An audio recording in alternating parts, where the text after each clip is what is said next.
Desire is a good thing, yes? Fresh desire that you haven't trampled to death with doubt, yes. A desire that you believe feels good, doesn't it? A desire that you doubt doesn't feel so good, does it? Because you have split energy. You want it but. So your desire is attracting energy to you and through you, but your doubt is preventing it from flowing, and that's what negative emotion is. It's that restriction of the flow of the consciousness. So we always ask, are you knowing what you are wanting? And often you say yes, and often you do know. Often you have, through the contrast that you have been living, identified what you want. And often what you want, you are already living. You're sort of living happily ever after regarding this and this and this and this. But there is always something new that your life has helped you to decide that you want that has not yet come into fruition, because that's always the way it is. There will always be another desire that is on its way to that full manifestation that you want. And so often our physical friends stand in discomfort during that gap between the defining of the desire and the full realization of the desire. And in their discomfort that it hasn't come yet, they slow it way down, and they provide unnecessary discomfort to themselves simply by the awareness that what they want has not yet come about. And it's an interesting thing as we visit with our physical friends, because we want to say to you, if you didn't doubt that it was coming, it would already be here. But you doubt that because there are things that you didn't even realize that you wanted that came. So why won't this thing that you really know that you want, why won't it come more quickly? And we say, it is coming. And if you could just relax into the rhythm that it is a natural unfolding, so that you were not holding yourself in that awareness. You see, whatever it is you're giving your attention to, you are emanating a vibrational signal about. Every thought that you think radiates. That's why law of attraction is responding so powerfully to all vibrations. Everything is vibrating. Law of attraction is sorting the vibrations out, bringing those that are same together. So can you feel how the desire for something and the doubt about it are different frequencies, even though it's the same subject? And every subject really is two subjects, the wanted and the absence of the wanted. So you will get better and better at being able to tell in any moment whether you are in this moment sending thoughts and therefore vibration, which is being answered by law of attraction, about the wanted side of the equation or about the missing of what's wanted side of the equation. So when you say, I want this thing that has not yet come about, you're introducing a desire for it and a vibration in its opposite, and that split energy is sort of like a tug of war. Can you imagine two very strong men tugging on each end of a rope, that tug of war scenario, and they are equal in strength and stamina, and they're not going anywhere. And if you're a spectator, you wish one of them would just wimp out so the other one could win, because it's really sort of unpleasant to watch that tug of war going on. And you have often those same sort of tug of war where you want it but. And we want to say to you, if the wanted was a little more often offered than the but, then you're moving in the direction of what is wanted, but it's tense. If you just stop the but, you'd move there quickly, you see. So as we talk to you about this vibrational world that you live in and the vibrational being that you are, sometimes you are resistant even to that thought in the beginning, because you are accustomed to noticing, to witnessing, to seeing and hearing and smelling and tasting and touching the manifestations of things. And we get that. We get why you are so physically oriented, because you live here in this magnificent manifestation of thought. And there has been so much momentum about you living here now, even before you got here. There has been a trajectory Esther has found that new word, and she likes it so much because it's like the path of least resistance is the trajectory that is likely.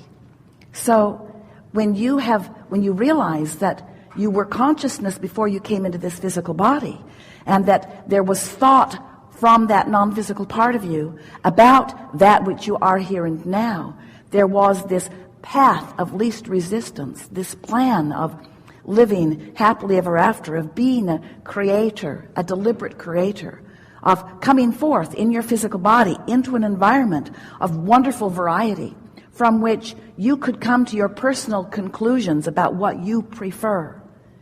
And from that non-physical vantage point, you knew that once a preference was born within you, that all you had to do was focus on the preference.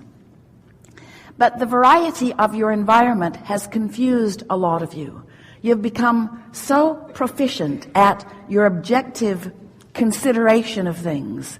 So you're considering wanted and unwanted. You tend to, as humans, sort manifestations into piles of good piles and bad piles, good people and bad people, good politics and bad politics, good religion and bad religion. You sort of want to categorize everything in this sort of judgment of whether you want it or not, which is a good thing. But when you begin to push against the part that you don't want, that's when it starts to be a detrimental experience for you. Because you cannot push against something without giving your attention to it. And you can't give your attention to something without practicing a vibration about it. And as you practice a vibration about it, it's part of your vibrational mix. So wanted and unwanted is going on far more than you mean for it to in your vibration, which keeps you in that seemingly paralyzed position. And then you come to all kinds of, we love you very much, bless your hearts, false, flawed premises about why things aren't happening for you the way you want them to. You make such incredible stuff up.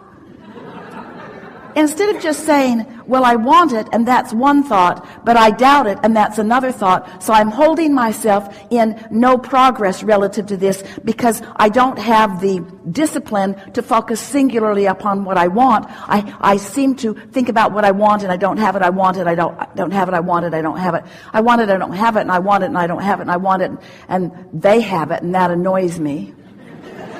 And I want it and I don't have it, and I want it and I don't have it, and I haven't had it for a long time, and that annoys me. And so what happens is, as you are focusing without any personal discipline that is within you because you're utilizing your guidance system, and you can tell whether you are focused towards something you want or in opposition to it, then you develop these patterns of pushing against.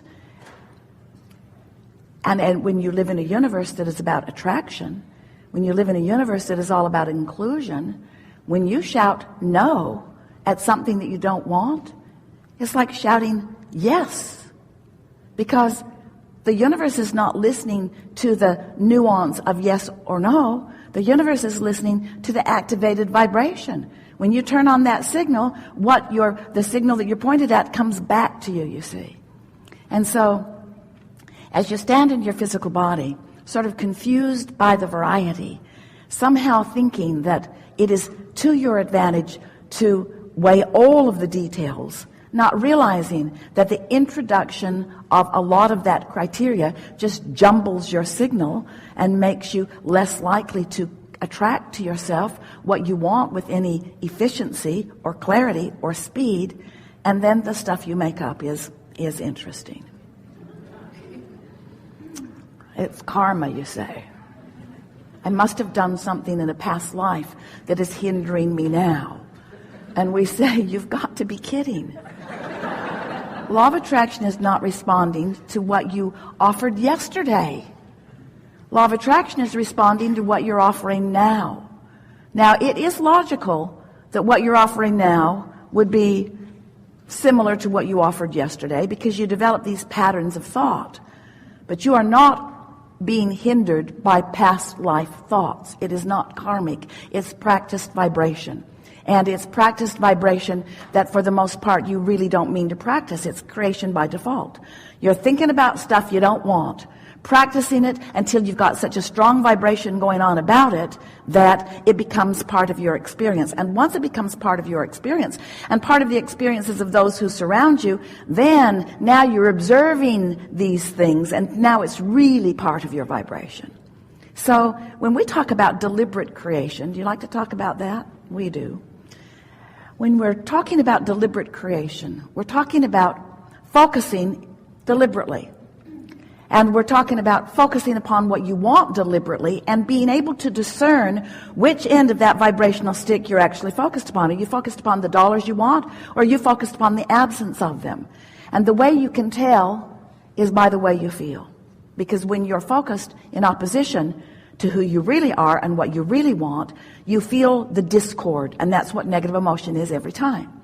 When you're focused upon what you want, who you are, then you feel the resonance with all of that, and that's what good feeling emotion is. So we can't resist talking to you about your guidance system, because we know the trajectory that you launched when you made the decision to come into this physical body. Not one of you said, I'll go forth and I'll bang around in my physical body and I'll discern, because it's natural that we all do that, what I prefer, but I'll hold myself in constant chronic dissonance with my desire as I objectively view the world. Not one of you said that.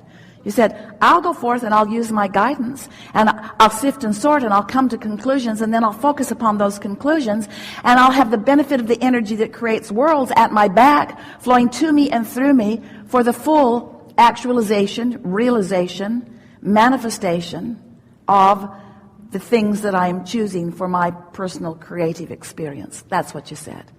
And we've come to remind you that that's what you know. And we notice that all day long you notice that you know it, but sometimes you don't realize what you're noticing that you know. In other words, if you really remembered what we're telling you here, then you would not tolerate negative emotion.